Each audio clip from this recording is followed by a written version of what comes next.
বিকেলবেলা বেরিয়ে পড়েছিলাম ছেলেকে নিয়ে একটুখানি হাঁটতে। তো বরমশাইও ছিল সাথে, যেহেতু ডিউটি ছুটি ছিল বলল চলো আজকে আমরাই ছেলেকে একটুখানি ঘোরাই, কারণ প্রত্যেক দিন বিকেলবেলায় মা ওকে নিয়ে ঘুরতে যায়, তো আজকে আমরা তিনজন মিলে বেরিয়েছি ঘুরতে।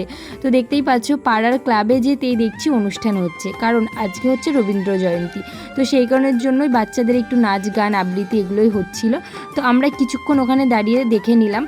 আর তারপর না আমি কাকিমাকেও ফোন করে দিয়েছিলাম, যেহেতু মারাও যাতে গিয়ে অনুষ্ঠানটা দেখতে পারে। তো কিছুক্ষণ পরে মা কাকিমা বৌদি সবাই ওখানে চলে গেছিলো। তো আমরা কিছুক্ষণ অনুষ্ঠান ওখানে দাঁড়িয়ে দেখে তারপর আমরা চলে গেছিলাম আমার পিসি শাশুড়ির বাড়িতে।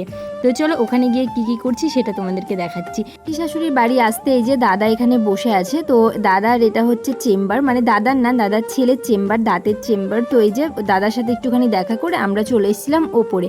তো ওপরে ঘরে আসতে আমি কাউকেই দেখতে পাচ্ছিলাম না। তো তারপরে অনেকক্ষণ পর বৌদি আসলো, কারণ বৌদি সন্ধ্যা দিচ্ছিল। আর এই যে আমার ছেলেকে দেখো বসে বসে চুপটি করে খেলা করছে। আর এই যে জেম্মা কোলে নিতেই কান্নাকাটি শুরু করে দিয়েছে, ও তো বাইরের কারো কাছে যেতেই চায় না। তারপরে জেম্মা বিস্কুট দিতে এই যে বিস্কুট খেতে শুরু করে দিয়েছে। তো জেম্মাকে জ্বালানোর জন্য এই যে জল খাচ্ছে, আর জল খাওয়াটা একটু দেখে নাও, মানে খাচ্ছে কম, মজা করছে জলটাকে নিয়ে।